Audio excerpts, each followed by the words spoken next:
Hi, welcome back to my channel. My name is Amy. Today we're doing the monthly reading wrap-up. I like giving you a recap of like what the books I read and how I feel about them. Sometimes I give the summary, sometimes I don't remember, but here we are. So to start off June and to end off May, I started reading the last book, like basically the epilogue book of the Addicted Calloway series. So I read Some Kind of Perfect. I gave this a 5 stars because, I don't know, it was like after such a I think I read most of the series in like January. And so after a long break, getting back into that universe and that world and like these characters, it was just really fun. But it was a chunky book. It was like 800 something pages, maybe it was 600 something. It was easy to follow along because I know these characters.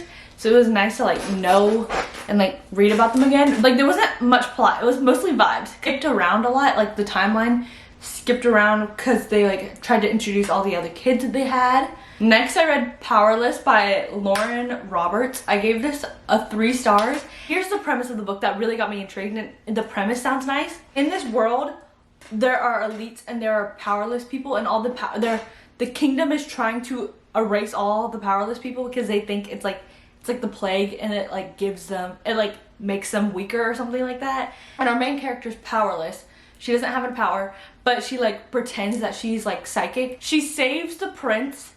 So she gets nominated for her like in her area, and her like power is lesser than like the elites, like the very elite people. So she gets nominated into this tournament, but I think it was just a very boring book. It was like very mid. This is what I wrote. I wasn't interested in the storyline or the characters, but I loved the brothers.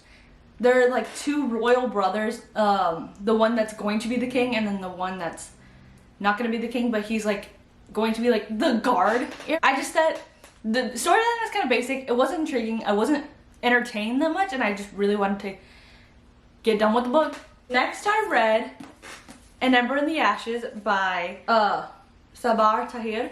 I really liked it. I think it was like the premise was really nice, and it was like such a different type of main female character that I've read about, because it's like she's not the most like capable, but she's like really, I like her. I'm pointing out I love the world building. So the premise of this book is that, okay, Laya's brother gets taken, and her grandparents, who the people that she's staying with, get killed. And so Laya's like, what the heck, I need to find my brother because he's the only like living relative. But her parents, plot twist, her parents they used to be like the face of the revolution against the empire. So she tries to get help from the revolution.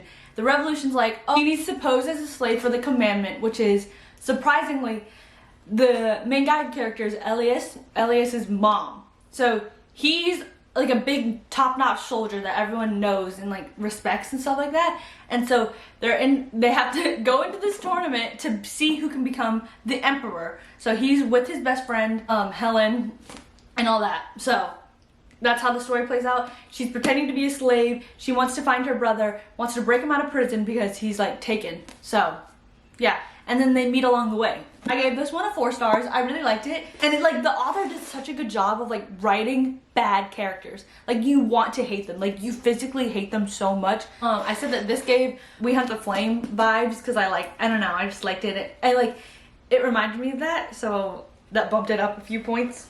As for action, I didn't think that the action was like that well written, but I digress and I can look past that. Next I read Reckless by Elsie Silver. This is the 4th book in the Chestnut Spring series. I read the other ones last month to like prepare for the new release, and I was really pleasantly surprised at how much I liked it. I still think the 3rd book is my favorite, but I love Winter's redemption story, and I thought Theo was a nice character. I think he was like a good match for her, and like the miscommunication at first, I was like, why do I want to read this? Like, what the heck? He's just such an asshole. But he's not. So the premise is that Winter comes to like spend time with Summer in the Chestnut Springs area. There she meets this guy named Theo, which is, if you didn't read the other series, is like what's his name? Rhett. He's like Rhett's little prodigy, and then they meet, and then they're not really connecting, and then she's like kind of mad, but he kind of likes her. He really does like her, and then they have a one night stand. Boom, that's where the story picks up, and then there's a time jump. It's really not my favorite. I think I like Jasper and Salone's book better, but I loved seeing everyone together because like by this point you know all the other characters, and so like seeing like text messages and interactions with the other characters I really like. Next I read A Torch Against the Night. I always forget this freaking name. So this happens at the end of the book, and so it leaves off of like what happens at the end of the book, and so Lila and Elias are trying to break her brother out of prison, basically. That's the whole story, basically. They meet some people along the way. We also get a new point of view, Helen's point of view, and seeing what she's up to after the trial and the end of the first book. So we finally get Helen's point of view, and it kind of opens your eyes about Helen more, and you don't feel like so mad at her. But yeah, I liked some parts of it, but some parts where the author chose to write about were boring, and then there's some points that she skipped over and just like barely glossed, like after 2 months, blah blah blah blah, this happened, and like it's a very short recap, and I wish there was some parts of it that she did write about instead of writing other parts that fell flat for me. But I mean, like, I'm not the fucking author. I thought the plot twist kind of like saved the book, but overall I just gave it 3.5. It was good, but it wasn't the best, and it wasn't as good as the first one. And then after that, since it took me such a long time to read that book, I wanted to reread Tried and True. I read Better Than the Movies, and I loved it. I loved it. The first time I think I gave it a 4. I gave it a 5 this time. If you don't know what this fucking book is, Liz has an enemy, which is Wes, and so when her old crush comes back to town, comes back to school, Liz is like obsessed with him because her mom was obsessed with romance movies, and so she's obsessed with romance movies, and so she wants to have the perfect romance to like live up to her mom's expectations. So she thinks that the new character, her old crush that comes back, is like a sign. Michael comes back to town.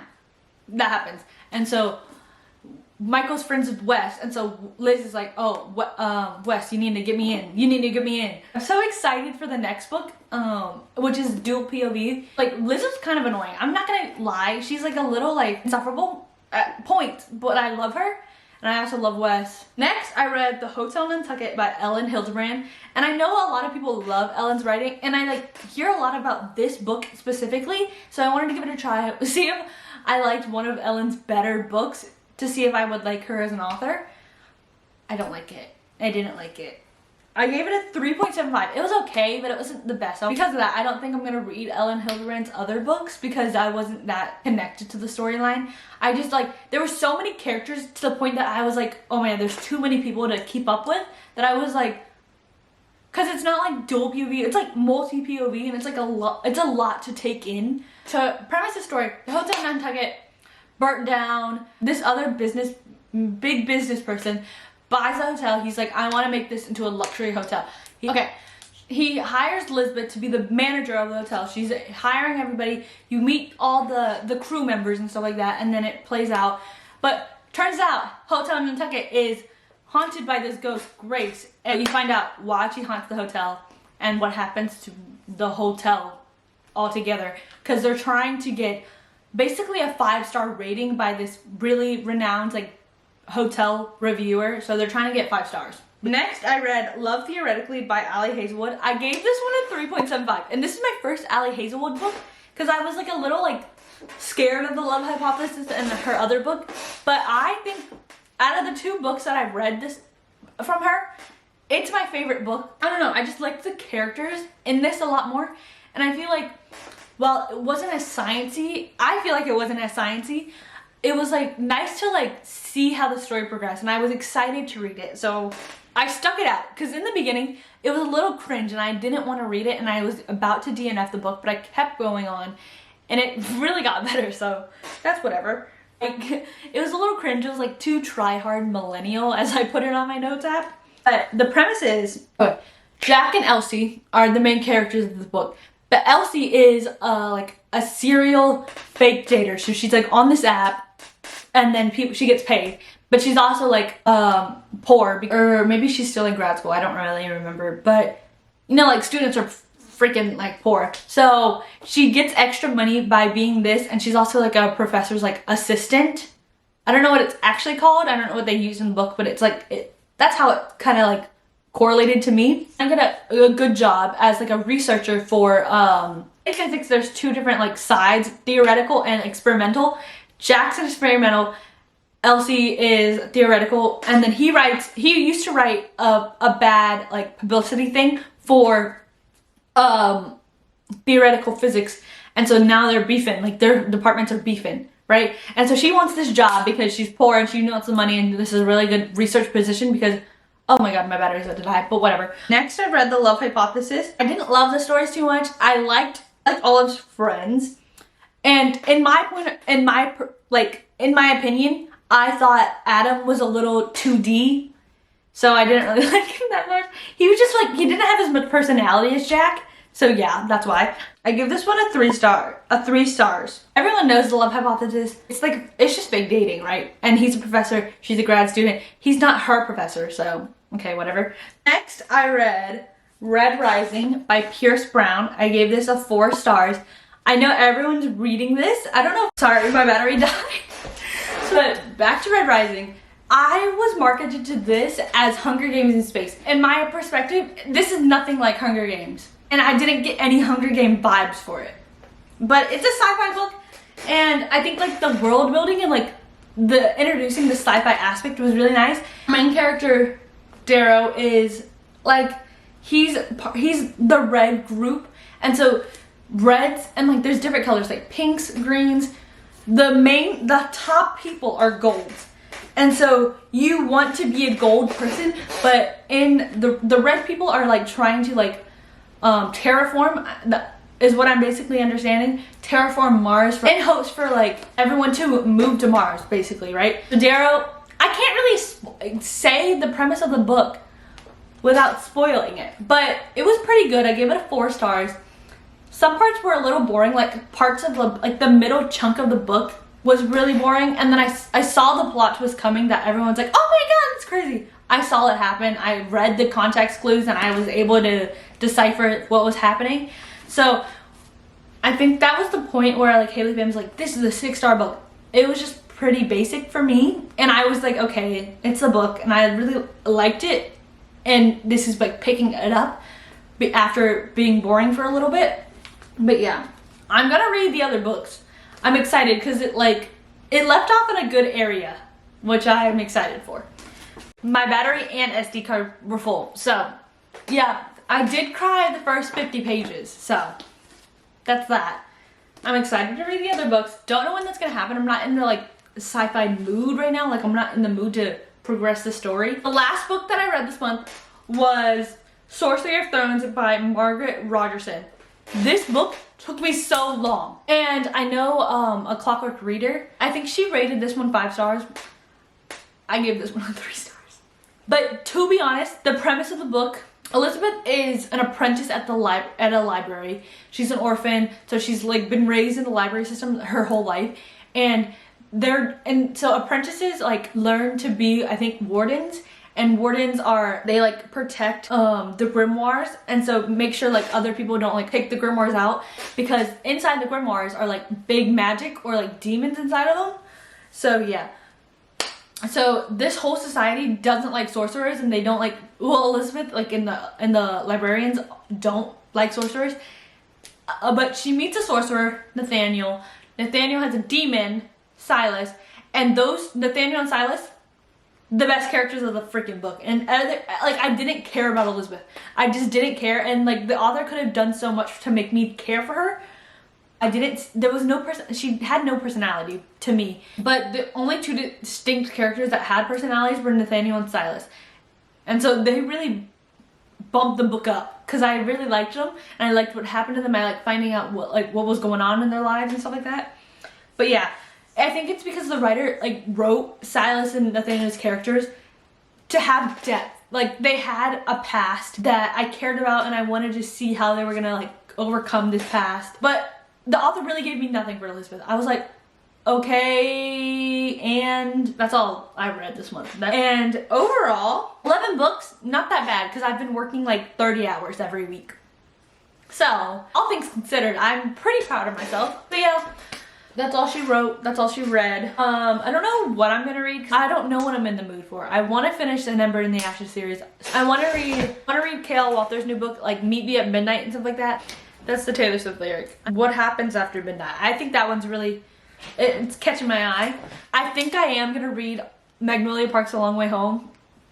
I don't know if you guys seen the other covers. I'm so glad that Jess is keeping the other covers. The original covers, thank God. I just don't know what I'm in the mood for. So maybe you'll figure it out. Maybe I'll figure myself out. But I do want to read this new release that came out today. Today's the 29th.